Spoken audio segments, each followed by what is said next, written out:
आता हे microchip studio software use कसं करायचं हे आपण स्टेप बाय स्टेप या व्हिडिओमध्ये बघूया. सगळ्यात पहिले डेस्कटॉपवर जो मायक्रोचिप स्टुडिओचा आयकॉन जनरेट झाला असेल त्याच्यावर डबल क्लिक करायचं आहे. आता इथं एक होम विंडो येते, त्याच्यावर जाऊन सुद्धा तुम्ही न्यू प्रोजेक्टवर क्लिक करू शकता किंवा बाकीच्या इन्फॉर्मेशन बघू शकता. तुम्हाला जर ही होम विंडो नको असेल तर तुम्ही ही ऑप्शन काढू शकता. ज्यावेळेस तुमचं सॉफ्टवेअर ओपन होईल त्यावेळेस तुम्हाला काय करायचं आहे, फाईलवर जायचं आहे, न्यू वर जायचं आहे आणि इथं प्रोजेक्टवर क्लिक करायचं आहे. प्रोजेक्टवर तुम्ही क्लिक केलं काही तर आता हे खूप सारे ऑप्शन्स आलेले आहे. आपण हे एक्सेट कंपायलर यूज करणार नाहीये, आपण त्याला इन्स्टॉल पण केलं नाही. त्याच्यानंतर आता आपल्याला जसं मी सांगितलं होतं का जीसीसी जो कंपायलर आहे तो सुद्धा तुम्ही एव्हीआर प्रोग्रामिंग साठी वापरू शकता. आता आपल्याला याच्यामध्ये हे काही ऑप्शन्स दिलेले आहेत. आपण सी प्रोग्रामिंग वापरणार आहोत, C++ वापरणार नाहीयेत.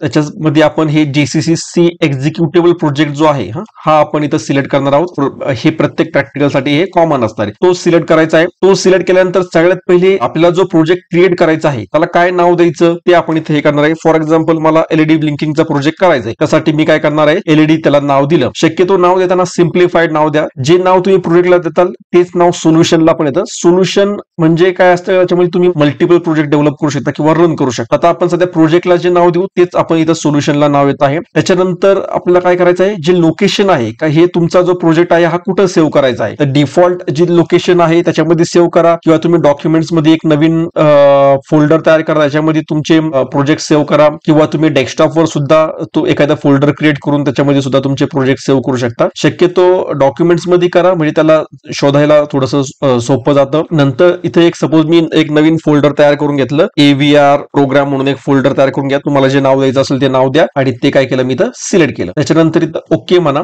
ओके म्हणलं की इथं ते विचारते डिव्हाइस सिलेक्शन, म्हणजे तुम्ही जो डिव्हाइस यूज करणार आहात तो आपण इथं सिलेक्ट करायचा आहे. आता आपण जो टार्गेट बोर्ड दिलेला आहे त्याच्यावर आपण ATmega 16 मायक्रो कंट्रोलर यूज करणार आहोत आणि त्या ATmega 16 मध्ये मार्केटमध्ये कुठला अवेलेबल असतो, 16A मायक्रो कंट्रोलर अवेलेबल असतो. तर आपण काय करायचंय, ATmega 16A इथं सर्च विंडो मध्ये टाकायचा आहे. हे बघा इथं तो ATmega 16A आलेला आहे, त्याला आपल्याला इथं सिलेक्ट करायचं आणि ओके वर क्लिक करायचे. ओके वर क्लिक केलं की आपला प्रोजेक्ट काय होणार आहे, क्रिएट होणार आहे. आता हा प्रोजेक्ट क्रिएट झाला की याची जी सोर्स फाईल आहे त्याला main.c हे नाव असतं. एलईडी आपण नाव कशाला दिलं, प्रोजेक्टला नाव दिलं आणि याची जी सोर्स फाईल असणार आहे त्याला कंपल्सरी नाव काय असणार आहे, मेन नाव असणार आहे आणि त्याला एक्सटेन्शन जे आहे .c एक्सटेन्शन ते ऑटोमॅटिकली आलेलं आहे. इथं बघा 3 विंडो ओपन झालेल्या आहेत.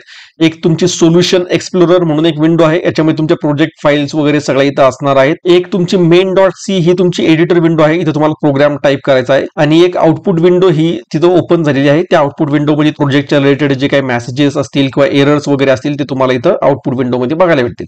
तर तुम्हाला प्रोग्राम टाईप करायचा आहे म्हणून तुम्ही एडिटर विंडो मध्ये जाणार आहात. एडिटर विंडो मध्ये गेली ह्या main.c च्या विंडो मध्ये. आता ही वरची जी माहिती आहे ही तुम्ही डिलीट केली तरी पण चालेल, ठेवायची असली तर तुम्ही राहून द्या. त्याच्यानंतर सगळ्यात पहिले काय होणार आहे का बाय डिफॉल्ट याची जी फाईल आहे ती काय आली, #include avr.io.h ही फाईल आलेली आहे. जर एखाद्या प्रोग्राम मध्ये तुम्हाला आणखी काही हेडर फाईल्स वापरायच्या असतील तर त्या सुद्धा तुम्ही इथं टाईप करू शकता. फॉर एक्झाम्पल काही प्रोग्राम्स मध्ये तुम्हाला डिले वापरायचा असेल तर डिले साठी एक फाईल असते util/delay.h. याच्यामध्ये काही डिलेचे फंक्शन्स आहेत ते रेडिली अवेलेबल आहेत, ते तुम्ही डायरेक्टली काय करू शकता, तुमच्या प्रोग्राम मध्ये यूज करू शकता. तुमच्या प्रोग्राम मध्ये जर तुम्हाला ही delay.h फाईल यूज करायची असेल तर तुम्हाला ऑसिलेटरची जी फ्रिक्वेन्सी आहे ती स्पेसिफाय करावी लागते. ती कशी स्पेसिफाय करणार आपण, जी #include util delay.h ही जी फाईल आहे याच्या आधी आपण काय करणार आहोत, #define f ऑसिलेटर CPU. इथं आपण 4 मेगाहर्ट्झ मेन्शन केलं. 4 मेगाहर्ट्झ का मेन्शन केलं, कारण आपण जो टार्गेट बोर्ड यूज करणार आहोत त्याच्यावर आपण 4 मेगाहर्ट्झचा क्रिस्टल यूज केलेला आहे. त्याच्यानंतर इंटिजर लिहायचं आहे, मेन वॉइड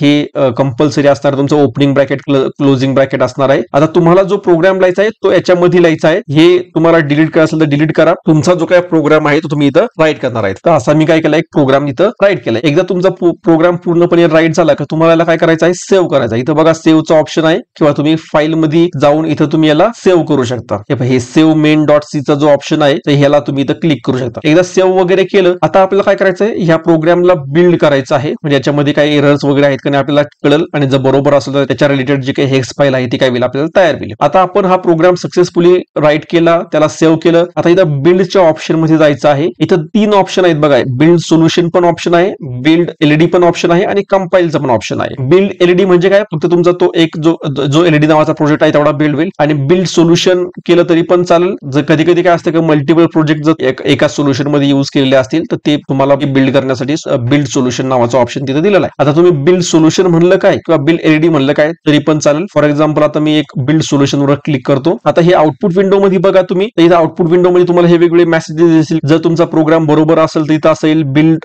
सक्सेडेड येईल. जर काही एरर तुमच्या प्रोग्राम मध्ये असेल तर ते इथं डिस्प्ले होतील. त्याच्यानंतर तुमच्या जो काही प्रोग्राम आहे त्याच्यासाठी किती प्रोग्राम मेमरी लागली, किती डाटा मेमरी लागली ते सुद्धा इथं तुम्हाला दिसते. सपोज आपल्याकडून टाईप करताना काही चुकलं, हे इथे एरर दाखवतंय का पोर्ट अनडिक्लेअर, म्हणजे पोर्ट नावाचं काही इथं नाहीये, ते काय अनडिक्लेअर आहे, तर ते तुम्हाला इथं दिसेल. आता इथं हे आउटपुट नावाचा ऑप्शन जो आहे इथं जर तुम्ही क्लिक केलं तर इथं तुम्हाला हे एरर्स पण दिसत आहे. आता ही जी प्रोसिजर आहे ही प्रोसिजर प्रत्येक प्रॅक्टिकल साठी प्रत्येक प्रोग्राम साठी काय असणार आहे, कॉमन असणार आहे. हे सगळं आपल्याला फॉलो करायचं आहे. जर तुम्ही प्रोग्राम मध्ये काही चेंजेस जर केले तर तुम्हाला प्रत्येक वेळेस त्याला सेव्ह करायचं आहे आणि प्रत्येक वेळेस बिल्ड करायचा आहे. जोपर्यंत तुम्ही बिल्ड करत नाही तोपर्यंत ते चेंजेस तुमच्या हेक्स फाईल मध्ये रिफ्लेक्ट होत नाही. त्यामुळे प्रत्येक वेळेस सेव्ह करणं आणि बिल्ड करणं काय असणार आहे, कंपल्सरी असणार आहे. आता याच्या रिलेटेड काय काय फाईल जनरेट होतात हे जर तुम्हाला बघायचं असेल तर हा प्रोजेक्ट जो आहे हा कुठं सेव्ह केला, डॉक्युमेंट्स मध्ये आपण गेलतो. डॉक्युमेंट्स मध्ये AVR प्रोग्राम नावाचं एक फोल्डर तयार केलं.